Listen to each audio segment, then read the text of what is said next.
Okay, in this video, I'm just going to briefly summarize 3 different collision handling strategies from this list. We're going to do chaining, linear probing, and cuckoo hashing.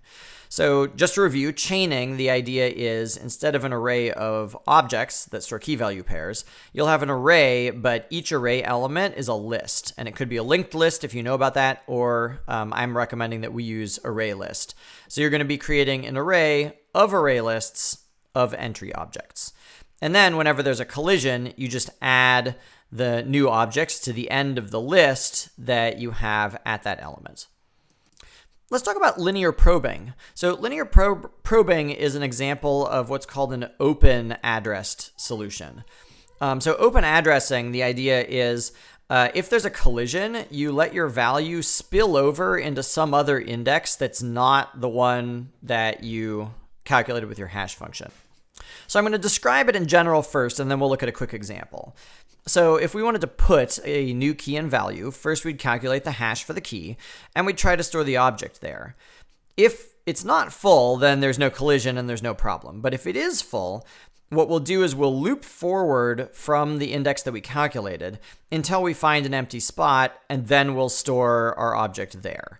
And note that you should wrap around. So usually you see an array represented as a line. Here it's represented as a circle because if 15 were full, we would keep looping from 15 back to 0 until we found an empty spot.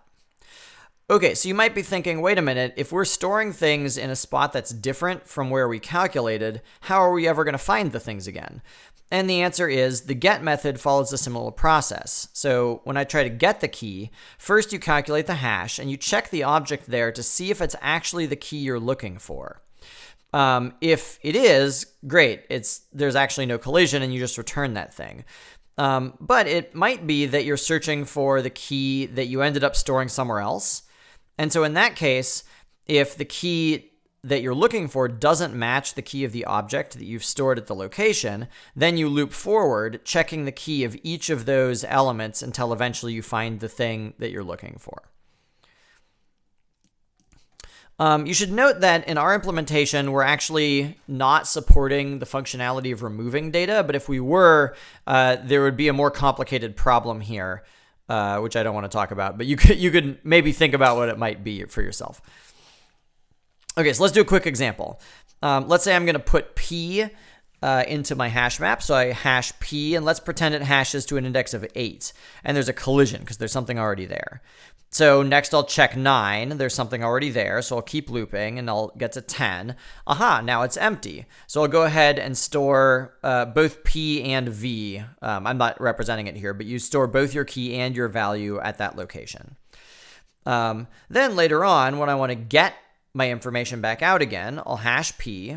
It hashes to 8 the same way it did before, but I notice that it doesn't match the key in index 8. So we'll loop forward and I'll say, oh, that doesn't match the key in index 9 either. Aha, now I'll check the key in index 10 and we found it. And so we'll be able to return the value associated with the key for the object at that index. So that's linear probing. Let's talk about cuckoo hashing. For cuckoo hashing, there are 2 arrays and 2 hash functions. And so when you put something into your hash map, you're either going to store it in array 1 using hash function 1 to find the index, or you're going to store it in array 2 using hash function 2 to find the index. Okay, so how does it work? For put, what we'll do is we'll start by trying to store it in array 1 by using hash function 1. If it's empty, great, we store it there and we're done, no collision. Okay, but let's pretend that actually there was an object located in array 1.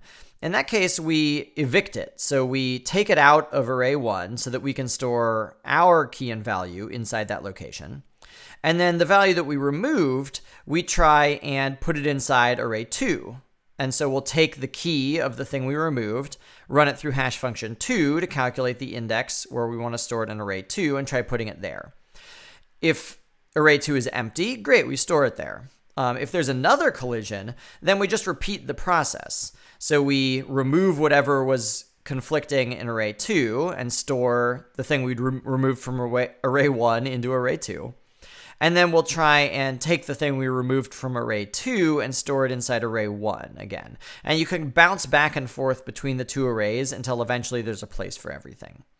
Okay, so this is like a little bit complicated, so let's do an example. Let's say I'm trying to put in Bob and Apple. So we start by trying to put Bob Apple inside array 1. So I run Bob through hash function 1, and let's say it calculates index 1 and there's a collision. So I'll remove Mr. D in blue. So Mr. D in blue is out here now, and I'll store Bob and Apple at that location that I calculated.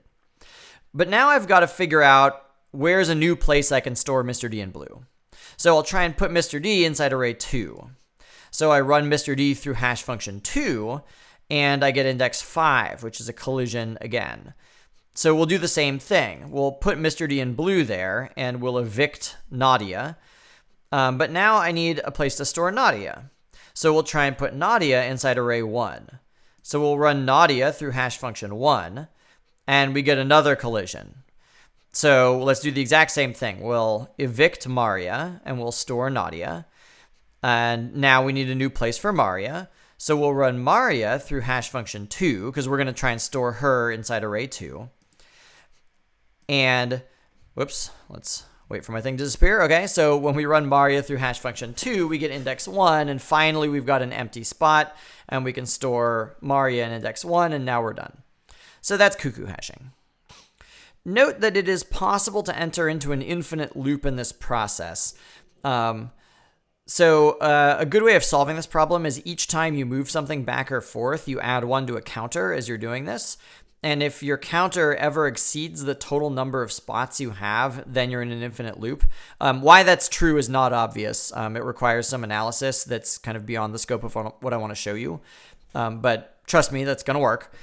And in this case, you can generate 2 new hash functions and reinsert everything into your array using 2 new hash functions. You might think, wait a minute, how can I actually automatically generate new hash functions? I'll tell you that in a second. And also note that you might have to do this more than once before it succeeds. Okay, so how can you generate random hash functions whenever you need to, the way that I've implied that you do? So like this topic is kind of a large topic, and I'm just going to give you a hint at how it works without really justifying it very well. But we have a hash function that looks like this. Let's try and generalize this idea. So rather than starting at index 0 and then multiplying by 31 as we're looping over our characters, let's start at some arbitrary value and let's have our multiplier be m. And so now if you change what number you start at and what your m value is, that's going to give you a different hash function. It's the same family of hash functions. It's working with a similar strategy, but the actual places that it will hash to are going to end up different. So this gives you an infinite family because you can have an infinite variety of pairs of start value and m value. So that's a good way to generate random hashes. As a final note, cuckoo hashing works extraordinarily well, but only if you keep the load factor below 50%. If you want to generalize this idea and work with 3 arrays and 3 hash functions, then you can make the load factor much larger and it will still perform well. Okay, I hope this was interesting. I hope you're excited to try and wrap your mind around these with your own implementation. Give it a good shot. It's due before next class. As usual, don't try and spend forever debugging it. We'll have a little bit of time next time for debugging, but then we're going to kind of leave data structures for a while, and we're going to start applying these to more interesting kind of practical situations.